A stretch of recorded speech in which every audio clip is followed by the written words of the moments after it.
In this video, we shall prove the theorem which says that the order of a permutation on a finite set written in disjoint cycle form is the least common multiple of the lengths of the cycles. Let us understand this statement with this example. We have this permutation alpha on 5 symbols and it is product of two disjoint cycles 1 2 and 3 4 5. 1 2 is a cycle of length 2 and 3 4 5 is a cycle of length 3, and the least common multiple of these two lengths is 6. So theorem says that order of alpha is 6. Similarly, if alpha is product of these two cycles 1 2 and 3 4 5 6, then 1 2 is of length 2 and 3 4 5 6 is of length 4, and LCM of 2 and 4 is 4. So order of this alpha is 4. We saw earlier that if we write a permutation in disjoint cycle form, then we can immediately tell the image of each symbol under that permutation. This is another benefit, that if we write a permutation in disjoint cycle form, then we can immediately tell its order also. Let us start now proof of the theorem. Let sigma be a permutation on a finite set X. We shall first prove the case when sigma itself is a cycle of length n. So let sigma be equal to x1, x2, xn. So we have to prove that order of sigma is exactly n. If sigma is this cycle x1, x2, xn, then of course x2 will be equal to sigma of x1.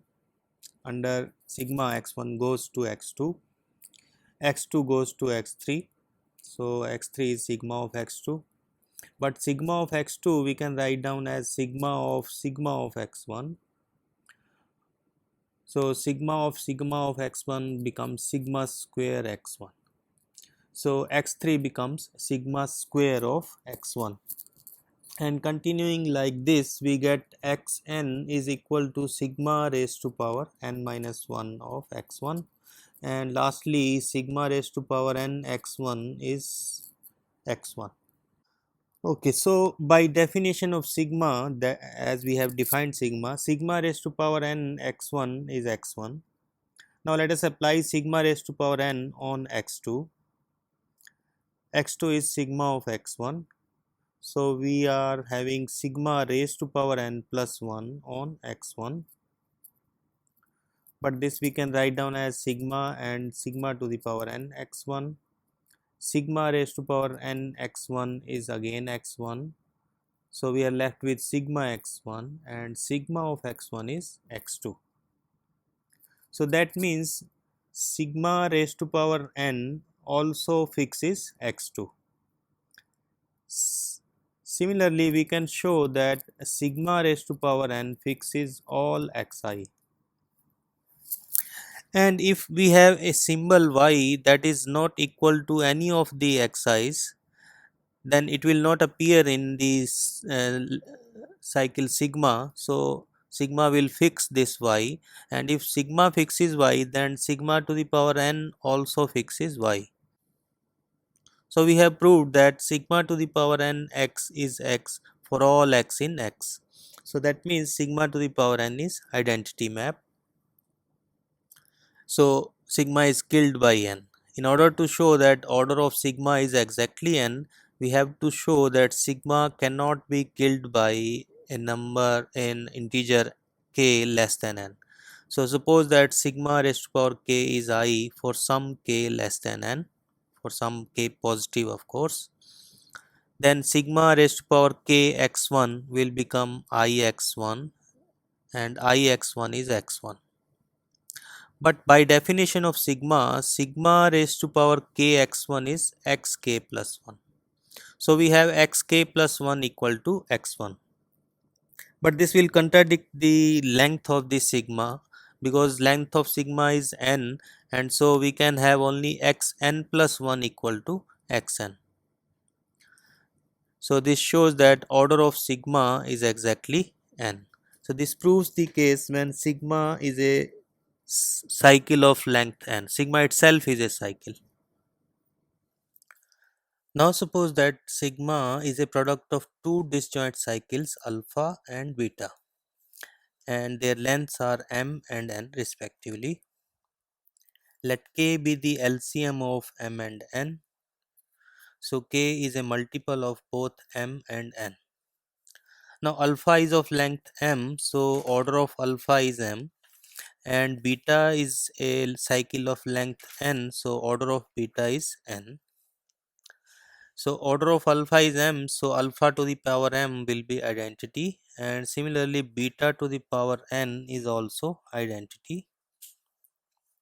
But k is a multiple of m as well as n, so alpha to the power k will also be identity, and beta to the power k will also be identity. Now let us see what is alpha beta raised to power k. This is alpha beta alpha beta alpha beta k times.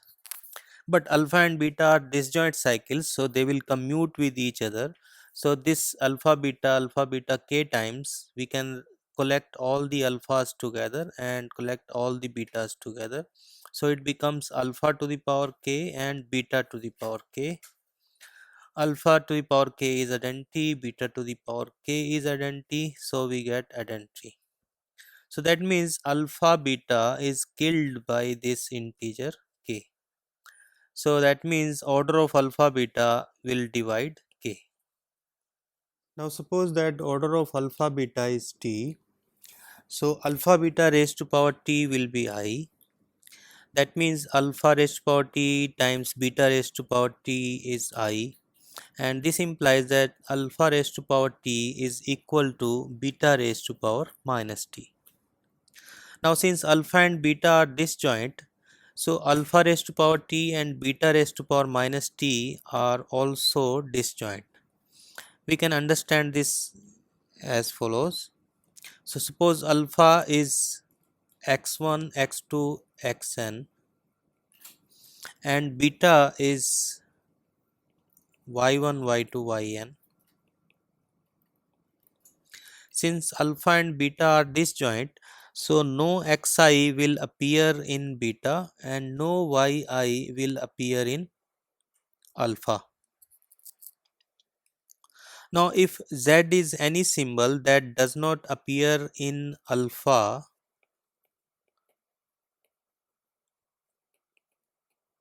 then of course alpha of z will be z. And if alpha of z is z, then alpha square of z, which is equal to alpha of z, which is equal to alpha of z, and that is z. So if z is fixed by alpha, then it is also fixed by alpha square. Continuing like this, we can show that alpha raised to power t is of z is also z. So z is fixed in alpha raised to power t. So if z does not appear in alpha, it will also not appear in the cycle alpha raised to power t, in the permutation alpha raised to power t. So any symbol that does not appear in alpha, that cannot appear in alpha raised to power t also. So only symbols alpha raised to power t can have will be out of these symbols only, x1, x2, xn. Similarly, beta raised to power minus t, symbols in beta raised to power minus t will also come from only these symbols y1, y2, yn. And because these symbols are already disjoint, so alpha raised to power t and beta raised to power minus t also disjoint. Now two permutations are equal only if they have the same symbols in the same order, or they are equal to identity. Because alpha t and beta minus t are disjoint, so they have nothing in common. So this implies that they must be identity. They must both be identity. So alpha t, beta minus t both are identity. So if alpha to the power t is I, means alpha is killed by t, but order of alpha is m, so m will divide t, and similarly n will divide minus t, so n will divide t. So this implies the LCM of m and n divides t, that means k divides t. but already T divides K, so T and K are equal. So this implies order of alpha beta is K, which is the GCD of order of alpha and order of beta. So this proves the theorem in the case when sigma is a product of two disjoint cycles. Now suppose that sigma is a product of n disjoint cycles alpha 1, alpha 2, alpha n. Suppose order of alpha I is mi for each I, and let k be the LCM of these mi's. Now order of alpha I is mi, so alpha I raised to power mi is identity permutation, and this implies alpha I raised to power k is identity for all I. And so sigma raised to power k equal to alpha 1, alpha 2, alpha n, and then power k. And because alpha i's commute with each other, they are disjoint, so we get alpha 1k, alpha 2k up to alpha n raised to power k. And because each alpha I raised to power k is identity, so we get that this is equal to identity. So sigma is killed by k, so this implies order of sigma divides k. Suppose order of sigma is t, then sigma raised to power t will be identity permutation. This will imply that alpha 1t, alpha 2t up to alpha n raised to power t will be I. This implies alpha I raised to power t is I for all I, as in the previous case. This implies mi divides t for all I. So their LCM k also divides t, and so this implies t and k are equal. Thus order of sigma is k, which is the LCM of the order of each alpha I. This proves the theorem. As an application of this theorem, let us find the possible orders of permutations in S7. Order of S7 is 5040. For simplicity of notations, let us denote a cycle of length n by this symbol. So in S7 we have 7 symbols from 1 to 7, and using these 7 symbols we can make a cycle of length 7. So a cycle of length 7 will of course have order 7, its order is 7. We can also make a cycle of length 6 and together with a cycle of length 1, and order of such a permutation will be 6. We can make a 5 cycle together with a 2 cycle using the 7 symbols, and order of such a permutation will be 10. Or we can make a 5 cycle and 2 1 cycles, and order of such a permutation will be 5. We can make a cycle of length 4 and a cycle of length 3. A cycle of length 4 has order 4, cycle of length 3 has order 3, their LCM is 12, so such a permutation will have order 12. We can make a cycle of length 4, cycle of length 2 and cycle of length 1. Such a permutation will have order 4 because LCM of 4, 2 and 1 is 4. Or we can make a cycle of length 4 and 3 cycles of length 1. Such a permutation will have order 4. Similarly, we can make a cycle of length 3, 3 and 1. Its order is 3. A permutation having product cycle of length 3, 2, 2. Its order is 6. And 3, 2, 1, 1, 1. Its order is also 6. Then 3, 1, 1, 1, 1. Its order is 3. A permutation with this cycle structure 2, 2, 2, 1 will have order 2. 2, 2, 1, 1, 1 will have order 2, and 2 and 5 1 cycles also order 2, and 7 cycles of length 1. This is of course identity, so its order is 1. So possible orders of the permutations in S7 are 7, 6, 10, 5, 12, 4, 3, 2, and 1. Let us now count the number of elements of order 3 in S7. An element of order 3 in S7 is either a 3 cycle or it is a product of two disjoint 3 cycles. So let us discuss the first case when permutation is a 3 cycle. So if it is a 3 cycle, then the first symbol X has 7 choices because we have altogether 7 symbols. So X can be any of the 7 symbols. X has 7 choices. Then Y is left with 6 choices and Z has 5 choices.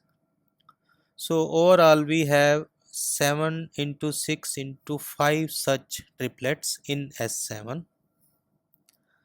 But see that these triplets 1 3 4 and 3 4 1 and 4 1 3, these three triplets are same because in the first triplet 1 goes to 3 and in the second triplets also 1 goes to 3 and in the third triplet also 1 goes to 3. In the first triplet 3 goes to 4, in the second also 3 goes to 4 and in the third also 3 goes to 4. Similarly you can check that 4 goes to 1 in all these triplets. So these three triplets are same as a permutation. As a triplet they are different, but as a permutation these three are same. So we are counting a single permutation 3 times. So such type of permutations of order 3 are 7 into 6 into 5 divided by 3. That means altogether we have 70 permutations of order 3 which are of the form this in S7. Let us now count the permutations of order 3 which are product of two disjoint 3 cycles.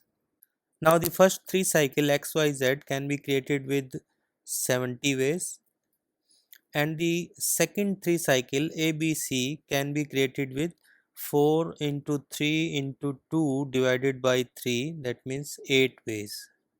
Because in the first 3 cycle XYZ have choices 7, 6 and 5 respectively, and in the second 3 cycle ABC have 4, 3 and 2 choices respectively. But XYZ into ABC and ABC into XYZ are same permutations because disjoint cycles commute. So such type of permutations are 70 into 8 divided by 2, that means 280, and hence S7 has 70 plus 280, that is 350 elements of order 3. So there will be 350 permutations of order 3 in S7.